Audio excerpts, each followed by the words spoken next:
Winston Churchill dijo en cierta ocasión que de todas las naciones pequeñas del mundo, los antiguos griegos son quizá los únicos que han superado a los escoceses en cuanto a su contribución a la humanidad. Me encuentro en pleno corazón de la segunda ciudad más importante de Escocia, Glasgow. Glasgow se encuentra en la costa oeste de esta antigua tierra inmersa en la historia y el mito. Y aquí es donde me embarcaré en un viaje en tren considerado por muchos como uno de los más espectaculares de todo el mundo. Grandes viajes en tren por Europa, de Glasgow a Maleg. Aquí comienza mi viaje, en Glasgow. También será un viaje en el tiempo, en el que nos remontaremos a la época en que los clanes rivales de Escocia se disputaban la supremacía, a las guerras contra los ingleses y al levantamiento de los jacobitas, que trataron de colocar a un monarca católico en el trono de Escocia e Inglaterra. Glasgow se encuentra en el valle del río Clyde, que ha sido crucial en el desarrollo de esta gran ciudad. Una ciudad que también es el centro de la histórica red ferroviaria de Escocia. Viajaré en una de sus líneas más evocadoras e impresionantes. Primero hasta la ciudad de Fort William, situada en el extremo sur del Gran Glen, en pleno corazón de las tierras altas de Escocia. Luego me dirigiré al noroeste a bordo de una antigua locomotora de vapor rumbo a la pequeña ciudad portuaria de Maleg, que es el trampolín a la isla de Skye y a las Hébridas. Empiezo en el siglo XIX, un periodo de rápida industrialización que entrañó cambios radicales a una ciudad que hasta entonces solo había desempeñado un papel tangencial en el proyecto británico e imperial.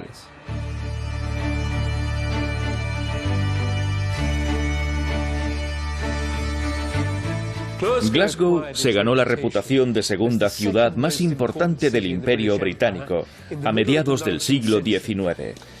Y el espectacular interior del edificio del Ayuntamiento de Glasgow es un elocuente reflejo del optimismo desaforado y autocomplaciente de aquel periodo, en el que los emprendedores e industriales ingleses cruzaron la frontera con Escocia para sacar partido de la mano de obra barata. Trajeron fundiciones de hierro, astilleros, locomotoras y ferrocarriles donde hacerlas circular. Fue la era dorada de Glasgow.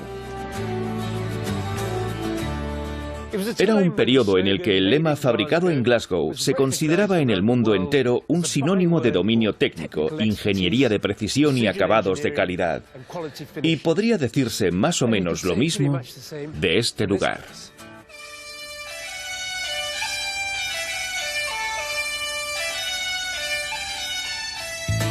Fue aquí, en la zona oeste de la ciudad, donde los industriales ricos, los banqueros y los emprendedores construyeron sus casas. Las brisas del oeste que soplan del océano crean un salubre microclima apartado de los suburbios del este, y construyeron astilleros a orillas del río Clyde. La industria naval generó la suficiente riqueza como para alimentar su ostentoso estilo de vida.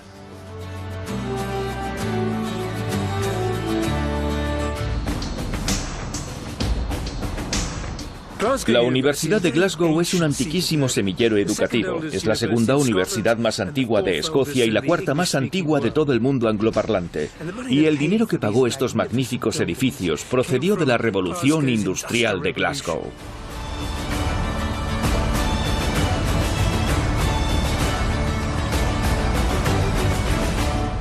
Votado en 1896, el Glen Lee es el último de los veleros con aparejo de cruz construidos en Clyde que sigue a flote en aguas británicas. Hoy está atracado fuera del Museo del Transporte de Riverside, una institución creada en Glasgow y dedicada a la revolución del transporte en los siglos XIX y XX. Una revolución que en Glasgow no solo se vio impulsada por los astilleros, sino también por los ferrocarriles.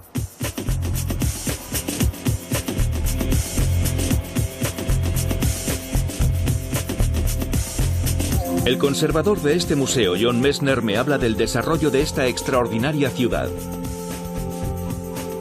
Dime, John, ¿por qué Glasgow? ¿Por qué sucedió todo aquí? Glasgow es una de las grandes ciudades industriales de Europa, por no decir del mundo entero. Al tener un gran río, tenía acceso al mar. Tenía reservas de carbón, lo que permitió el auge de la industria astillera a mediados del siglo XIX. Todavía se construyen buques a orillas del río Clyde, pero nada que ver con aquel frenesí de actividad con todos aquellos cruceros enormes zarpando justo al lado de donde ahora está el museo. Y aquel contexto también propició la revolución del transporte terrestre en el siglo XIX, o sea, los ferrocarriles. Glasgow es el centro de la red ferroviaria de Escocia y lo ha sido desde 1830. Glasgow vio nacer a dos de las mayores compañías ferroviarias del país que construían sus propias locomotoras y vagones, pero también a la mayor empresa constructora de locomotoras de Europa, la North British Locomotive Company, fundada en 1903 y que exportó unas 20.000 locomotoras a casi todo el mundo.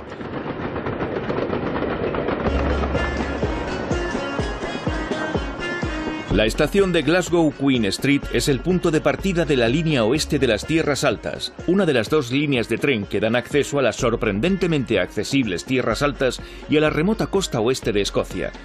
Aquí es donde comienza mi viaje al corazón de las Tierras Altas y al corazón de la historia de Escocia.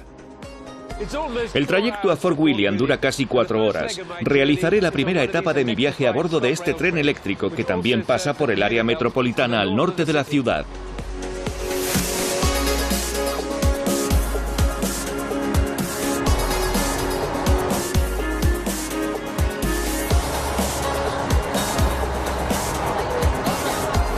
En realidad, la línea oeste de las Tierras Altas parte de Glasgow con dos destinos finales.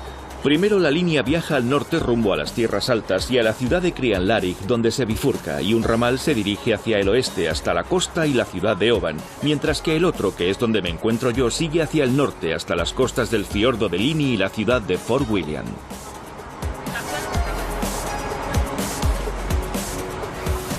Hace tiempo que hemos dejado atrás los suburbios de Glasgow y el paisaje está cambiando, volviéndose más inhóspito, lo que indica que estamos llegando a las islas de Escocia. Es un paisaje de lagos y montañas, o lochs y monroes en gaélico. Monroe es una colina de más de 900 metros.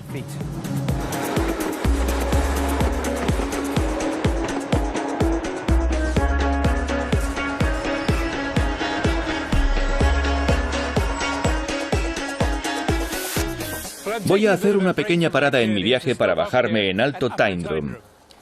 Tyndrum es la población más pequeña de las Islas Británicas, pero posee no una, sino dos estaciones de tren. La de Alto Tyndrum, que está en la ruta a Fort William y Mallaig, y la de Bajo Tyndrum, que está en la ruta de Oban. A unos pocos kilómetros de la estación de Tyndrum nos encontramos con el fantástico castillo de Kilcher, que ha desempeñado un papel clave en la historia de la región.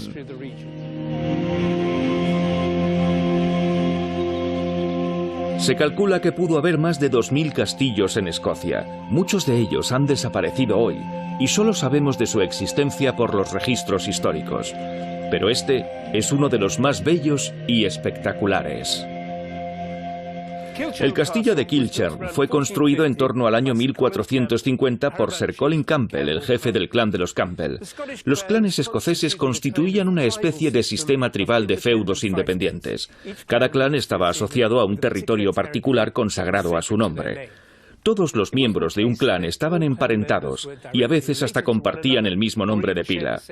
La pertenencia a un clan se basaba en el territorio. Sin embargo, no es menos cierto que la mayoría aseguraba ser descendiente, real o ficticio, del fundador del clan epónimo. Cameron, Campbell, Donald, MacDougall y así sucesivamente. La señal más reconocible de los diferentes clanes es probablemente el tartán. Los tartanes eran tan importantes para la identidad de los clanes que el gobierno inglés trató de someter a los clanes guerreros mediante la ley del vestir de 1746, que prohibía llevar el tartán del clan. Ni qué decir tiene que no les salió demasiado bien la jugada.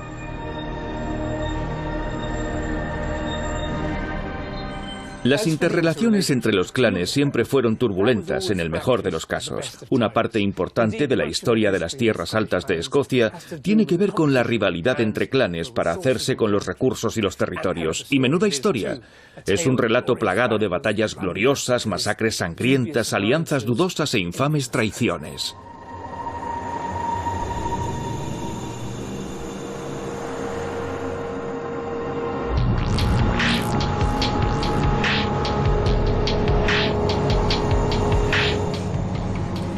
He regresado al tren tras nuestra parada en Tyndrum y me queda cerca de 1 hora y 50 minutos para llegar a Fort William. Y debo decir que el paisaje se vuelve más agreste y salvaje por momentos.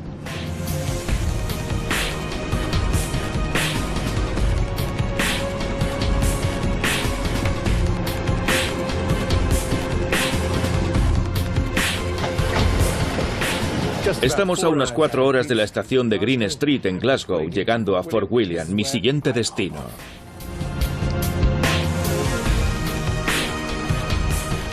Fort William es la segunda población más grande de las Tierras Altas y tiene una historia dramática, ya que la ciudad se formó alrededor del fuerte construido por Oliver Cromwell durante la Guerra Civil Inglesa.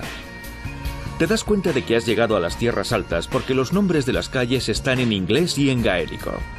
Hoy Fort William es una pequeña ciudad de cerca de 10.000 personas que sobrevive principalmente a base del turismo, tanto en verano como en la temporada de esquí.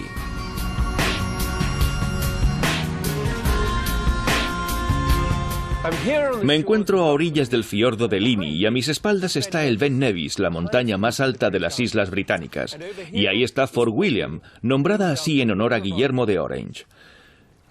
Guillermo era holandés, era el yerno de Jacobo II, y en 1688 la aristocracia inglesa, preocupada por la simpatía creciente de Jacobo II hacia la causa católica, lo instó a invadir Inglaterra. El propio Jacobo era católico practicante, y lo que es peor, también lo era su segunda esposa, María de Módena. Entre ambos se engendraron a un pretendiente católico al trono de Inglaterra. Ese heredero era el príncipe Carlos, que más tarde sería conocido como el gentil príncipe Carlos. Pero la aristocracia no quería que gobernaran él y su padre católico, así que instalaron en el trono a un protestante, Guillermo. Más leña al fuego, como se suele decir. Magnífico, Charlie. La fortificación más antigua de la zona es el antiguo castillo de Inverloch, bastión del clan de los Cameron y escenario de un infame asesinato. Ya que, según cuenta la leyenda, Robert de Bruce acabó con la vida de su propietario, John Cumming, de quien se decía que era el hombre más poderoso de Escocia, apuñalándole el oído. Me reúno con el historiador local y famoso gaitero Charlie McFarlane. ¿De dónde viene el término jacobita? Viene del latín Jacobus, con J. Así que los defensores de Jacobo se denominaron jacobitas. De ahí viene el término. O sea que todos los clanes apoyaban plenamente la rebelión jacobita. Bueno, para empezar no fue una rebelión, sino un levantamiento. El término rebelión implica algo ilegal. Y ellos veían al padre del príncipe Carlos como el heredero legítimo del trono. Era como si en un clan el jefe fuera alguien a quien no le correspondía serlo. Para ellos era razón suficiente. Aparte de historiador y gaitero, Charlie también es administrador del Museo de West Highland, que alberga una fascinante colección de objetos del periodo jacobita. Estamos en la sala jacobita. Todos estos artículos son vestigios del levantamiento jacobita, incluso estas gaitas. Son las que tocaron cuando terminó el levantamiento. Y la joya de la corona de la colección jacobita, este retrato secreto del príncipe Carlos. Ingenioso, ¿no? La mancha de pintura en esta bandeja parece inocua, pero en realidad es uno de los ejemplos más antiguos de pintura anamórfica. Si colocamos un recipiente metálico delante de la pintura, por ejemplo una copa, vemos reflejado un retrato perfecto del príncipe. En aquel entonces era ilegal tener un retrato del príncipe. De esta manera podían brindar por él sin miedo a las represalias. Era una especie de señal secreta para los jacobitas, por así decirlo. Sí. Fantástico.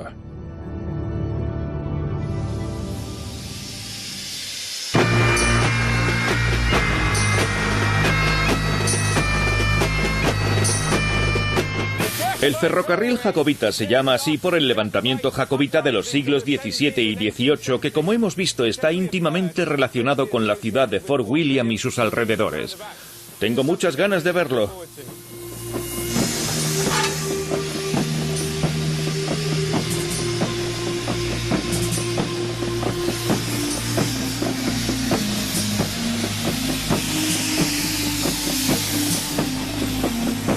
Esta es la última etapa de mi gran viaje en tren por Escocia. Voy a viajar de las costas del fiordo de Lini hacia el noroeste. El viaje de 66 kilómetros me llevará a la costa y el puerto de Malé.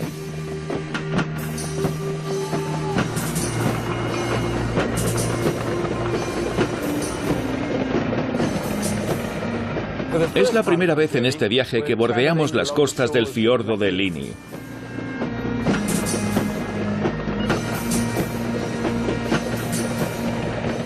La línea oeste de las Tierras Altas tiene todos los rasgos más característicos del clásico viaje en locomotora de vapor, con sus vagones y los típicos compartimentos. Le da a uno una buena idea de cómo pudo ser viajar en tren a finales del siglo XIX, cuando aumentó el uso del tren, fomentando el turismo en las Tierras Altas. Esta línea fue inaugurada en 1901 y su construcción costó la principesca suma de 540.000 libras esterlinas, unos 690.000 euros. Emplearon a 3.500 peones para excavar los 11 túneles. El más largo es el de Barrowvale, de 320 metros. Estamos llegando a uno de los tramos más espectaculares de la línea, el viaducto de Glenfinnan, un espléndido ejemplar de arquitectura ferroviaria victoriana. Se construyó en el año del jubileo de diamante de la reina Victoria en 1897 y se conmemora en los billetes escoceses de 10 libras. Pero a muchos os sonará más de las películas de Harry Potter, porque también es la línea que lleva a Hogwarts.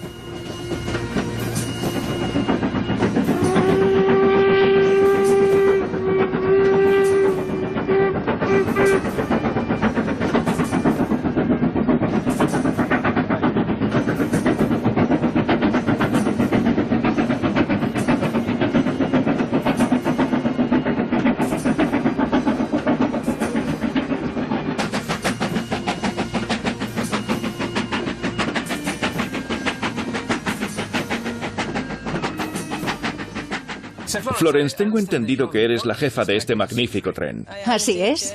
¿Hace cuánto tiempo? Llevo 32 años. ¿32 años? Sí, sí. No pareces tan mayor como para haber estado 32 años en ningún sitio. ¿Y siempre trabajas en la misma línea o...? Voy hasta Glasgow, de Málaga a Glasgow. ¿Y cuánto dura el trayecto? Es un viaje de 2 horas. Luego hacemos una parada de 1 hora y 3/4. O sea que da tiempo de sobra para un picnic cuando hace un buen día como hoy. A veces bajo hasta el muelle, como un plato de pescado rebozado con patatas, y vuelvo al tren. ¿El viaje de vuelta es en el mismo tren? Sí, volvemos en el mismo tren. Es una jornada completa. Ya. De 10 de la mañana a 4 de la tarde, día completo. He visto que hay un vagón llamado Florence. Sí. ¿Tiene algo que ver contigo? Sí, fue un regalo de cumpleaños de mi jefe, hace 3 años. ¿En serio? Sí, sí. Vaya, sí que tienes que ser popular entre tus jefes y compañeros. Bueno, eso He visto espero. un vagón restaurante de lo más elegante, con velas y lucecitas en las mesas. Sí. ¿Qué hay que hacer para poder estar en ese vagón? Es el de primera clase. Ese es el que se llama Florence. ¿En serio? ¿No te han dedicado un vagón normal y corriente, sino el mejor? Por supuesto. Todas las mesas se reservan con antelación en ese vagón. ¿Eres la única privilegiada que tiene un vagón con su nombre? En este tren sí, pero todos los vagones de primera clase tienen nombre de pila. ¿Cuál es el perfil de pasajero más habitual? ¿Qué clase de persona viene hasta aquí para viajar a bordo del tren? Gente de todo el mundo. Viene sobre todo para viajar en el tren de vapor jacobita. Hay gente de todo tipo. Están los fanáticos de las locomotoras de vapor, los que no quieren pasar el viaje sentados sino asomados por las ventanas, los que no están interesados en el paisaje y solo quieren sacar fotos de la locomotora, ver cómo funciona el motor. Luego están las familias que vienen por todo el tema de Harry Potter. Ha sido un fenómeno muy importante en los últimos años y hoy hay un matrimonio que ha venido a renovar sus votos. ¿Se utiliza para muchas películas y cosas por el estilo? Sí, se usó para las de Harry Potter. Usaron estos vagones. La mayoría eran compartimentos como este, pero en las 2 últimas películas también usaron vagones abiertos. Han usado mucho estos trenes en las películas de Harry Potter. ¿Y en estos casos alquilan todo el tren? Sí, bloquean toda la línea, sí. Yo seguí trabajando durante el rodaje, así que fue una experiencia diferente. ¿También sales en las películas? No, para nada, no. ¿O es que no te he reconocido? No. Soy una de las brujas. Ya, una de las brujas. Ahora voy a poner a prueba tus conocimientos. Primero, ¿cuánto mide el tren? ¿Y cuántos vagones hay? Tenemos 7 vagones. En cuanto a longitud, es un tren bastante largo, 160 metros. Y en términos de pasajeros, ¿cuántas plazas hay en todos estos vagones? En términos de pasajeros, caben unos 366 como mucho. En su día iba mucha gente a Malek. ¿Y la locomotora de qué periodo es? Esta debe ser del año 1830, 1840 aproximadamente. Y los vagones deben de tener mi edad. Estoy seguro de que muchos de mis compañeros de viaje podrían decirme sin pestañear que los vagones son del modelo Mark I de la British Railways de los años 50, con apliques que se encienden al abrirse las puertas y ventilación en las ventanas. Esta locomotora fue diseñada en 1932 por William A. Steiner. Es una locomotora XLMS modelo Black 5, número 45231, conocido como el guardabosques de Sherwood. Fue construida por un tal Armstrong Whitworth de Newcastle en 1936. Yo ya lo sabía, por supuesto. Nos estamos aproximando a Malek. Allí están las islas de la costa oeste de Escocia.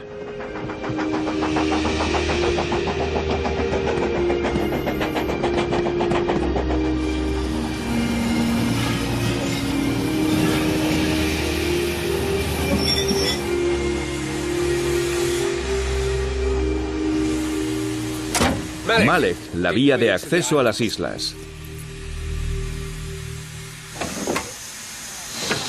El viaje de hoy de Fort William a Malek nos lleva hasta el final de la línea oeste de las Tierras Altas. Terminada en el año 1901, la línea transformó Malek, de la pequeña aldea pesquera que era, en uno de los puertos arenqueros más productivos de Europa. Su gran especialidad siempre ha sido el arenque ahumado. Malek ya no es hoy el lugar que fue entonces, pero sigue siendo una parada de lo más encantadora en el trayecto a las islas del oeste de Escocia.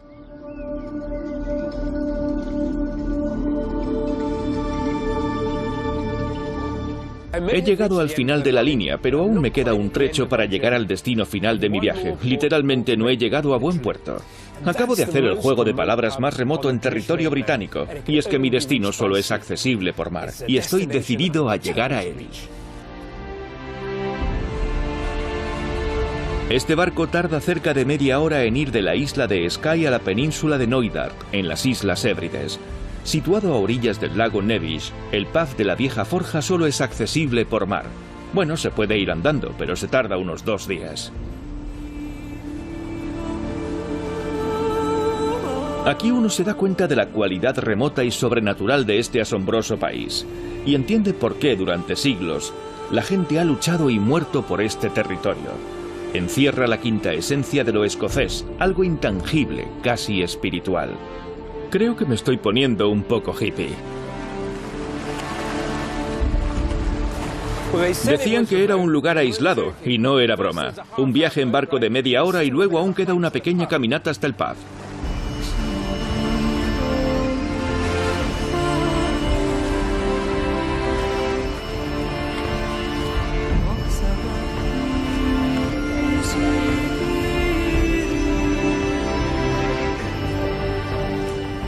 Ahora sí que he llegado al final de mi viaje, el pub de la vieja fragua en la península de Knoydart. Y debo decir que tengo la sensación de haber hecho una visita guiada por el rico y variado pasado de Escocia.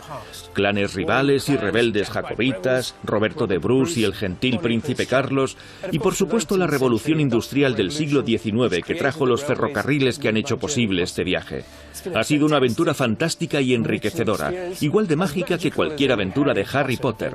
Salvo que era real y no he tenido que inventármela, porque podría haberlo hecho.